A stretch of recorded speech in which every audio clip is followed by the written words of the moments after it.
क्या आपने कभी सोचा है कि जिस टेक्नोलॉजी को हम अपनी जिंदगी आसान बनाने के लिए बना रहे हैं, कहीं वही टेक्नोलॉजी हमें ही इररेलेवेंट तो नहीं बना देगी? आज हम एआई से असाइनमेंट्स लिखवा रहे हैं, इमेजेस बनवा रहे हैं, कोडिंग करवा रहे हैं और धीरे धीरे सोचना भी आउटसोर्स करते जा रहे हैं। पहले इंसान मशीन को कंट्रोल करता था, अब धीरे धीरे मशीन इंसान की आदतों को कंट्रोल कर रही है। सोचिए, जब कैलकुलेटर आया था उसने हमसे बेसिक हिसाब छीन लिया। जब जीपीएस आया उसने हमसे रास्ते याद रखने की आदत छीन ली।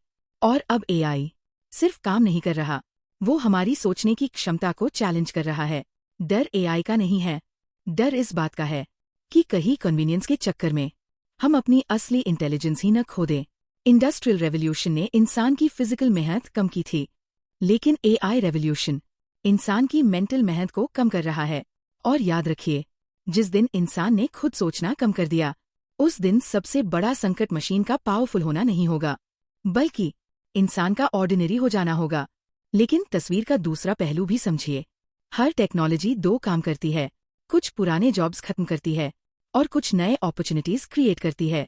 एआई डॉक्टर्स को रिप्लेस नहीं करेगा, लेकिन एआई का सही इस्तेमाल करने वाला डॉक्टर सामान्य डॉक्टर को रिप्लेस कर सकता है। एआई राइटर्स को रिप्लेस नहीं करेगा, लेकिन जो राइटर एआई के साथ इवॉल्व नहीं करेगा, वो धीरे धीरे पीछे छूट सकता है। इसलिए असली सवाल ये नहीं है, विल एआई रिप्लेस ह्यूमंस? असली सवाल ये है, will humans who use AI replace humans who don't? Technology कभी असली खतरा नहीं होती, असली खतरा होता है एडेप्टेशन से इनकार। आज की दुनिया में सर्वाइवल ऑफ द फिटेस्ट नहीं, survival of the smartest learner चल रहा है। जो सीखेगा वही टिकेगा, जो बदलेगा वही आगे बढ़ेगा, जो रुकेगा वो धीरे धीरे रिप्लेस हो जाएगा। तो डरो मत, समझो, भागो मत, सीखो, रेजिस्ट मत करो, इवॉल्व करो, क्योंकि भविष्य उनका नहीं होगा जो एआई से लड़ेंगे, भविष्य उनका होगा जो एआई को अपना सबसे मजबूत हथियार बना लेंगे।